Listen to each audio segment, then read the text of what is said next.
Miss. Hi. Um, Ako yung barangay captain dito eh. May hinahanap ka ba dito or is it me you're looking for? Sorry ha. Nahanap ko na kasi yung TTH ko eh. Talaga? Oo. Pwede ba humabol? Hindi. Sorry. Take care.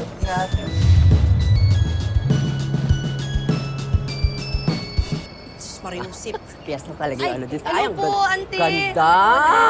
O, ano yun?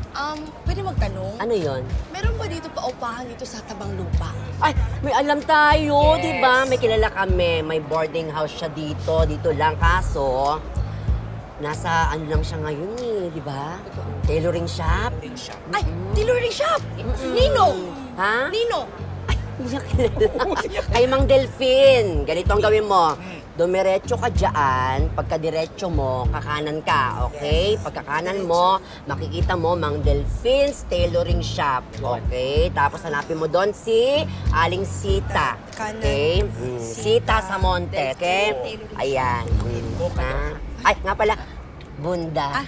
Tonet po. Tonet. Tonet. Tonet. Tonet. Ayan. Tonet John. Yes. Bona Jona, o di ba? Magkatunog. O, Tonet. O, ang cute mo, Tonet. O, Ingat ka po.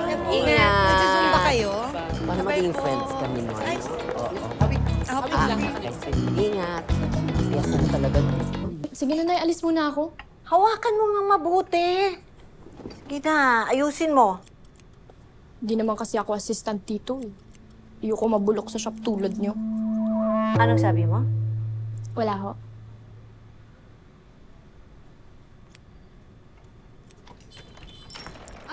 Ay, hello everybody! Ay, kayo po ba si Manang Sita? Ay, ako nga, anong kailangan mo? Nabanggit po kasi sa akin ni Bunda na meron daw po kayong paupahan dito. Oo, meron ako para sa'yo. 3,000 kada buwan.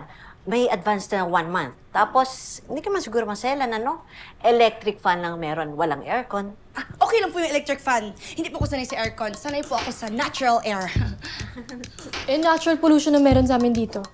At paminsan may Mickey Mouse na sumisilip sa mga butas. Carla!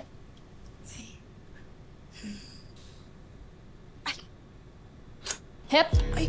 Huwag mong pakikialaman yan. Kay Kuya Ato yan. Ay, sorry na usi lang. Ayaw kasi ni Kuya Atoy na pakikialaman ng pwesto ng gamit niya. Kung hindi, guguntingin niyo yung pagkatao mo.